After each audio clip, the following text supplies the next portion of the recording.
Karibu tena nyumbani baby. Asante. Si unajua lakini nilipokumisi. Nikumisi pia. Okay. Baby, nataka ningewa ni mara moja. Oh. Si unapakumbuka? Yeah, napakumbuka. Okay.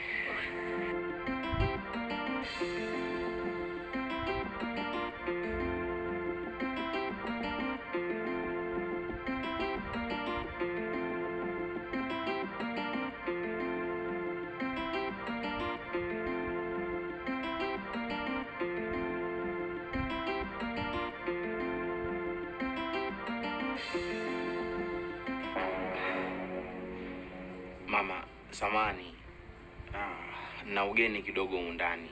Kwa hiyo ungenipata masaa mawili au lisali moja tu. Lingenitosha. Samani lakini. Ewe msinteki chef.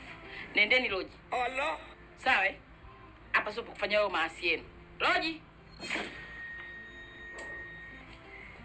Lakini mama, mimi sina sehemu nyingine ya kumpeleka. Baby, kwa nini umeita nyumbani kwako wakati una mwanamke mwingine? Sorry baby. Huyu ni mama yangu. Ila shaya baranga tali mapema. Kweupe. Aya, unaitwa nani? Naitwa Alia. Alia. Oh, okay. Yuko nyuma hivi bwana. Rudi. Sawa. Babako ni waziri au mkurugenzi au anafanya kazi gani? Ni mkulima tu wa mboga mboga. Allah. Mkulima. Okay. Naweza kupata kwa mama. Wewe mwenyewe ndio hivyo hivyo kwa hiyo. Sasa kutoka kwa mama. Na mamako? Ni nesi, dokta ama Mama ntilie. Allah. Mama ntilie? Mama ntilie? Ndio.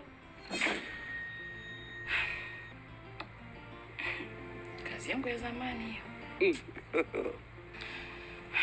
Sasa mwanangu, mamako mwenyewe mimi oyai. Wewe mwenyewe hamna lolote hapo. Haya tena nenda kuleta huu mzigo. Kweli?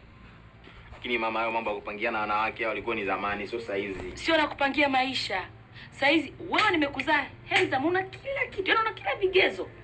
Wewe kwa nini utafutia hata watu wenye hela wewe? Mbona wewe mzuri sana? Mwanangu, msingi wako ni kiuno chako. Allah. Tafuta watu wenye hela wewe watutoe. Mimi sina kitu. Tena unaenda kuleta watu ambao hawana kitu. Jamani, tutafanikiwa vipi? Mimi ni edgy go.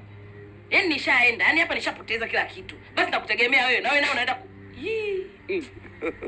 Sasa sikiliza. Toka. Mama. Wewe. Kwenye ukoo wetu hataki maskini saa hizi. Toka.